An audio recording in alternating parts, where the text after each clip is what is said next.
Let's move forward. So now where we left off previously, we talked about the general journal, and I think it's important that we cover three areas of the 10 identified key points in the accounting summarized process. The first one was the general journal, which I told you was the original book of entry. The second one was dealing with the general ledger, which I said was the home of every account that ever has been created since the beginning of the company. And the third one is the unadjusted trial balance. So I want to spend time on the very first one. The very first one is the general journal. And as you know, I said the general journal was the original book of entry. It's where all business transactions are being recorded. In the general journal, you will have a journal entry that looks a little something like this. You will have a debit to an account or accounts, and then you will have, and I indent this purposefully, a credit. Debits and credits. So you might look on the board and say, what does that mean? And I use the word DR. The word debit really is D-E-B-E-T,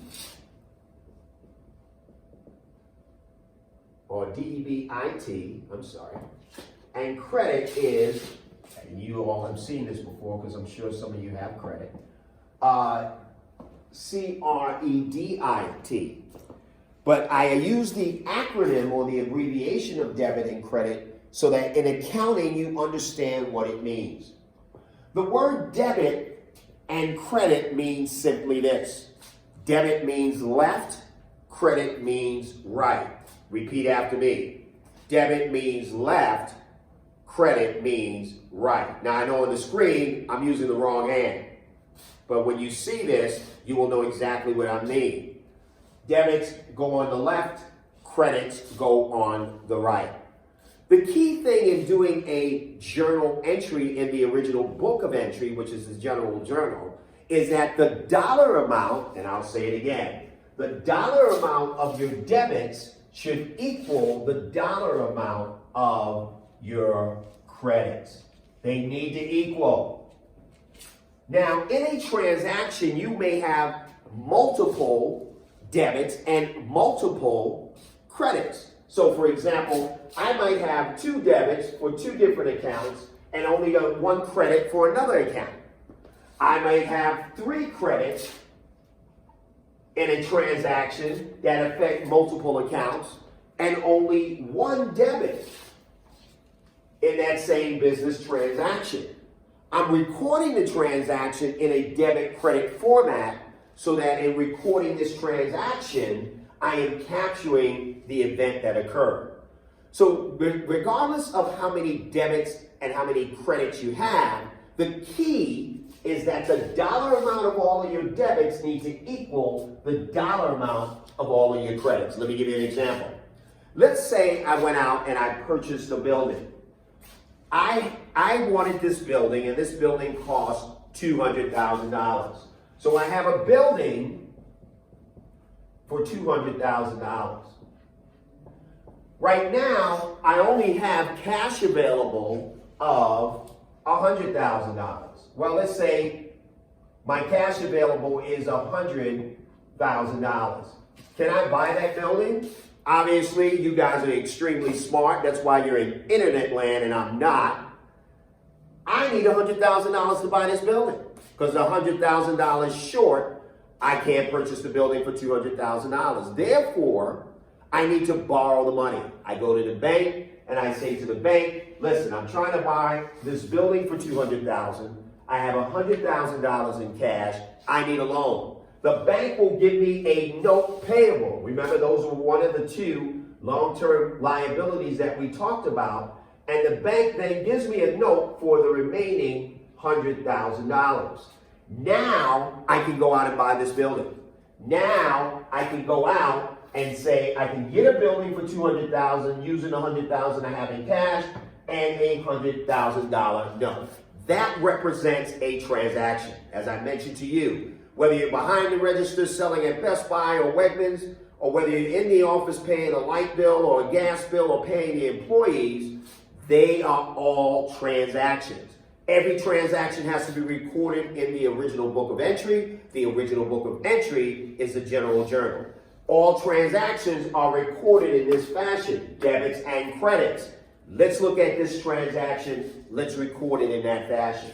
Right now, I have a building, which we know is an asset. Remember, it's one of our non-current assets. We talked about the 5 current assets, and we know building is an asset, it's non-current.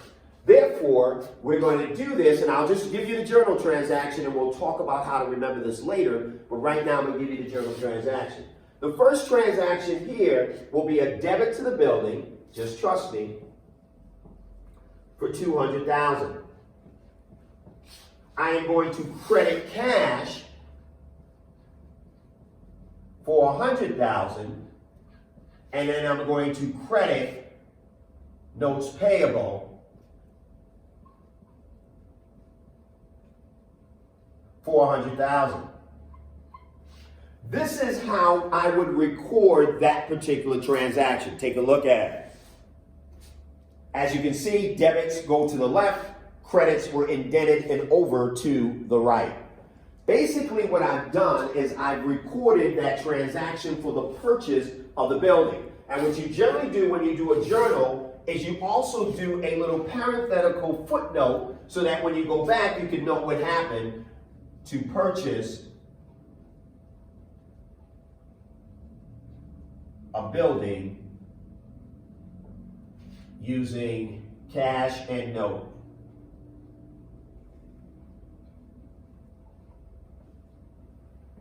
So when I go back to that journal entry, maybe 2 months from now, maybe 3 months from now, I can read that journal entry and I can see what happened. One of the other big things is the date of occurrence. So let's say this happened on January 1st, 2020.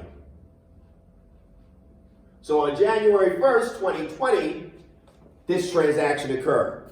So in a general journal, you will see the date of the transaction, you will see a description of the transaction, and then you will see the accounts affected by the transactions. What accounts were affected?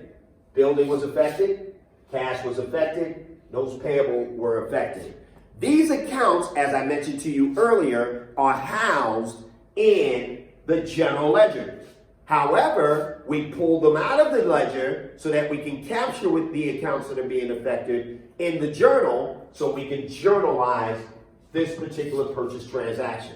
I did all of this so that you can understand and better be prepared that in this transaction I have 2 credits. I got a debit. But at the end of the day, guess what? My total dollar amount of my debits equals the sum total of my credits. 200,000 equals 200,000. So at the end of the day, whether I have 20 debits and 1 credit, 20 credits and 1 debit, 1 debit and 1 credit, regardless of the combination of debits and credits, at the end of the day, the total dollar amount of my debits need to equal the total dollar amount of my credits. That's very important when you're dealing with journalizing a particular transaction. Now that we've understood this, we can deal with any transaction that occurs. Let's do one more. Let's say, for example, I have to pay my employees. And in paying my particular employees, I am saying wages for the week for my salaries for my employees were $50,000. So I paid $50,000 in weekly payroll. That's what occurred. Let's say this occurred on January 15th of 2020. I paid $50,000 in weekly payroll. What happened? The very first thing that happened, because reading is fundamental, is that I paid somebody some money. Paying somebody some money means that cash is leaving my pocket. My cash, as it existed, is going down. Therefore, if my cash is going down, I need to record it. And what am I paying? Payroll. Payroll to me as a business is an expense. So I am paying my employees some wages. Let's look at how we would journalize that in a very quick way.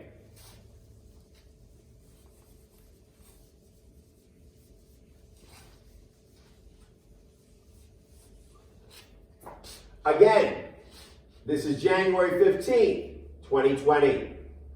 I am going to debit payroll expense because payroll is an expenditure.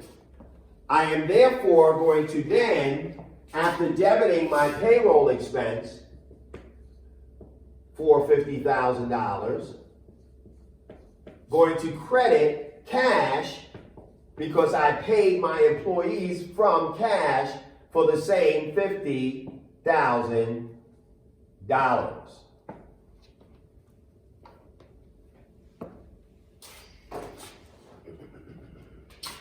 Let me make that a little clearer so that you guys can have a visual.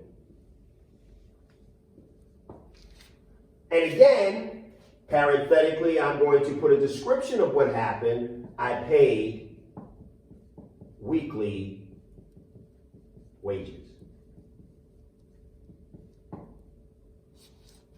$50,000. So again, just to demonstrate the journal entry, at the end of the day, I am debiting the payroll expense and I am crediting cash for $50,000. As you can see, the total amount of my debits equals the total amount of my credits. The difference in the first example is I had 2 credits and a debit. In this example, I have 1 debit, 1 credit for equal amounts. Therefore, I have done the transaction correctly. I've recorded the transaction correctly. The key to writing a transaction in the general journal is that regardless of how many debits you have and regardless of how many credits you have, the key is that the total dollar amount of your debits equal the total dollar amount of your credits. Remember that when you go through and read the chapter as it relates to journalizing entries, and later on, I'll give you a secret way to remember what to debit and what to credit.